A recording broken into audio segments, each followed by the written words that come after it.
السلام عليكم، مرحبا بكم معايا في حلقه جديده من حلقات كويزين فاطمه. كنتمنى نلقاكم فيديو في احسن الاحوال. اليوم ان شاء الله غادي نشارك معكم سلو او السفوف. بالنسبه للمقادير عندي هنا كيلو ديال اللوز. خديت اللوز سلقته في الماء وفسخته وقليته في الزيت. خديت كيلو ديال الكاوكاو وقليته في الزيت بالقشره ديالو. كذلك هنا عندي كيلو ديال الزنجلان نقيته وصهدته. عندي النافع وحبه حلاوه حتى هما صهدتهم، نقيتهم وصهدتهم. من بعد غادي ناخذ كلشي وغادي نطحنو. كل حاجه غادي نديرها بوحدها. بالنسبه للنافع وحبه حلاوه كنغربلهم. هنايا طحنت الكاوكاو واللوز مزيان. من بعد غادي نديرهم في القصايه وغادي نضيف عليهم الدقيق.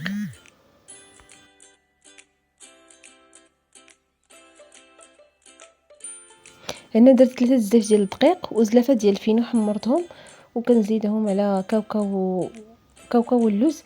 من بعد كنزيد النافع. انا درت 3 معالق كبار ديال النافع.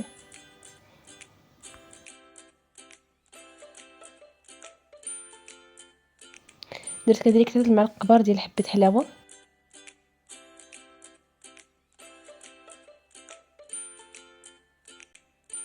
ضفت كذلك ملعقه ونصف ديال القرفه.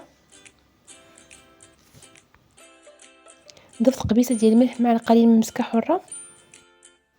كذلك كنضيف 3 معالق كبار ديال السكر كلاصي والعسل. ضفت نصف كاس ديال الزيت البلديه ونصف كاس ديال الزبده، هادو باش خلط السلو ديالي. من بعد كنضيفو نصف زلافه ديال الزنجلان صاين وكاس ديال اللوز صاين. كنخلطوا المكونات جيدا.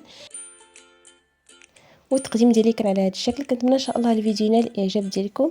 وعواشر مباركه.